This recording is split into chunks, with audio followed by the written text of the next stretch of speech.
नमस्कार, मैं डॉक्टर कंचन सिंह भारत होम्योपैथी में आप सभी का स्वागत करती हूँ। और आज के इस वीडियो में मैं आप सभी से बात करने वाली हूँ कुछ एक्सरसाइज के बारे में। जितने भी पेशेंट या जो भी पेशेंट पैरालिसिस से सफ़र कर रहे हैं, तो आज मैं उनको बताने जा रही हूँ कि आप ऐसे कौन से एक्सरसाइज करें जिनसे आपके हाथों में मूवमेंट आ सके, यानी कि आपके मसल्स को स्ट्रेंथ मिल सके। आप सभी को पता है कि पैरालिसिस क्या है, कि पैरालिसिस का मतलब ये है लकवा। अगर आपके शरीर का कोई भी हिस्सा काम करना जब बंद कर देता है तो उसको पैरालिसिस कहते हैं, यानी कि लकवा कहते हैं। अब ये क्यों हो रहा है, इसके पीछे का क्या कारण है? इसके पीछे के कई कारण हो सकते हैं, जैसे कि ब्रेन स्ट्रोक होना, ब्रेन हैमरेज हो जाना, या ट्रोमा हो जाना, या मल्टीपल स्क्लेरोसिस हो जाना, या किसी भी तरीके की इंजरी हो गई तो उसके वजह से आपका ब्रेन जो है वो मैसेंजर नहीं दे पाता है। अब जाहिर सी बात है, जो हमारा ब्रेन है वो हमारे पूरे बॉडी को चलाता है। राइट वाला जो ब्रेन है वो हमारे लेफ्ट बॉडी को चलाता है, और जो हमारा लेफ्ट वाला ब्रेन है वो हमारे राइट बॉडी को चलाता है। अगर ब्रेन स्ट्रोक आपके राइट वाले ब्रेन के साइड में आया है तो आपको पैरालिसिस किस साइड होगा? Left side. सेम ऐसे ही अगर आपके लेफ्ट ब्रेन पे स्ट्रोक आया है या हैमरेज हुआ है तो आपकी जो राइट साइड का बॉडी है वो बिल्कुल भी काम नहीं करेगा। तो इस कंडीशन में हम ऐसे कौन से एक्सरसाइज कर सकते हैं जिससे हमारे हाथों की मूवमेंट वापस आ सके? तो बिल्कुल ध्यान से वीडियो को आप देखिएगा। देखिए, पेशेंट हैं तो कोई पेशेंट बिल्कुल भी उठ के बैठ नहीं सकता है। जो पेशेंट लेटे हुए होते हैं उनके लिए भी आज मैं वीडियोस बताऊंगी कैसे उनको एक्सरसाइज करना है, और जो पेशेंट उठ के बैठ सकते हैं तो उनके लिए भी ऐसी कौन सी एक्सरसाइज है जो वो कर सकते हैं।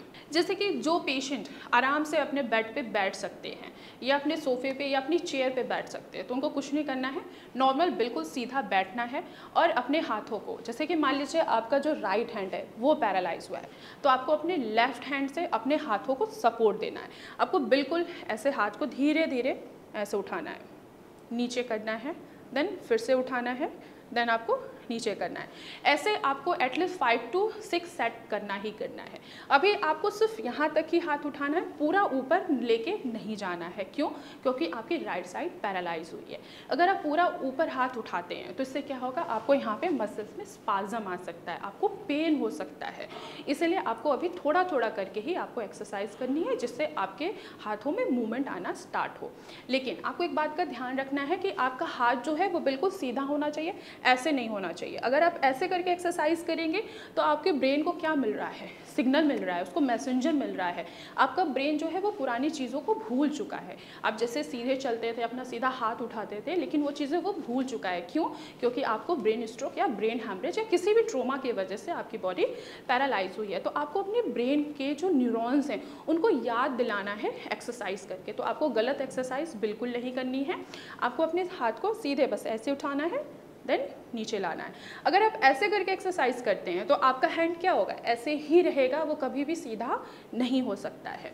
अगर आप खुद से नहीं कर पा रहे हैं तो आप किसी दूसरे की मदद लेकर भी अपने हाथों की एक्सरसाइज कर सकते हैं। अब हम बात करते हैं, जैसे आपके फिंगर्स हैं, इनमें कोई मूवमेंट नहीं हो रही है तो आपको क्या करना है? कोई भी चीज़ लीजिए, स्माइली बॉल ले लीजिए या कोई बॉल ले लीजिए, आपको सिर्फ धीरे धीरे इतना ही मूवमेंट करना है, इतना ही मूवमेंट करना है। इससे ज़्यादा मूवमेंट करने की आपको कोशिश बिल्कुल भी नहीं करनी है।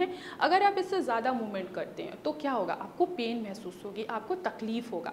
तो आपको सिर्फ धीरे धीरे इतना ही, जब धीरे धीरे आप करेंगे, अपनी स्पीड जो है वो धीरे ही रखनी है, धीरे धीरे अपने स्टेप को बढ़ाना है, अपने सेट को बढ़ाना है।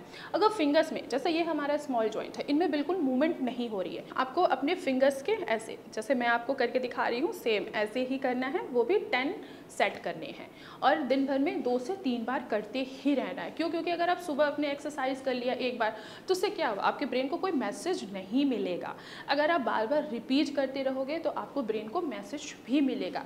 एज एग्जाम्पल, जैसे कि हमें एग्ज़ाम्स देना होता है या आपने भी एग्ज़ाम्स दिए होंगे, तो आप क्या करते हैं?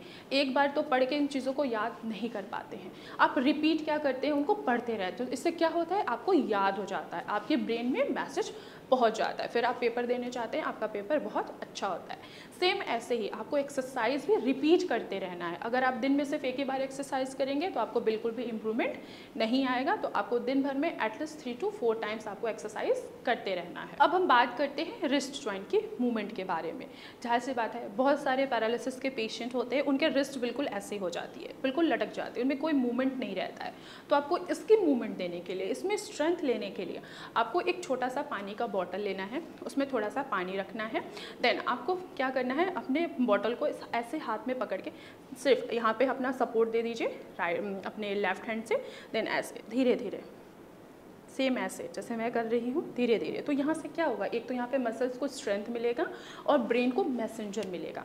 जैसे ही ब्रेन को मैसेंजर मिलना स्टार्ट होगा, आपकी मूवमेंट अपने आप होगी और आप क्या होंगे, धीरे धीरे इम्प्रूव आप में होता रहेगा। तो मैं आशा करती हूँ कि आप लोगों को समझ में आया होगा कि आप अपने एक्सरसाइज, अपने हाथों में स्ट्रेंथ लाने के लिए और अपने मसल्स में स्ट्रेंथ लाने के लिए कौन कौन से एक्सरसाइज कर सकते हैं। तो आज की वीडियो में बस इतना ही, फिर मैं मिलूँगी नेक्स्ट वीडियो में। तब तक के लिए धन्यवाद।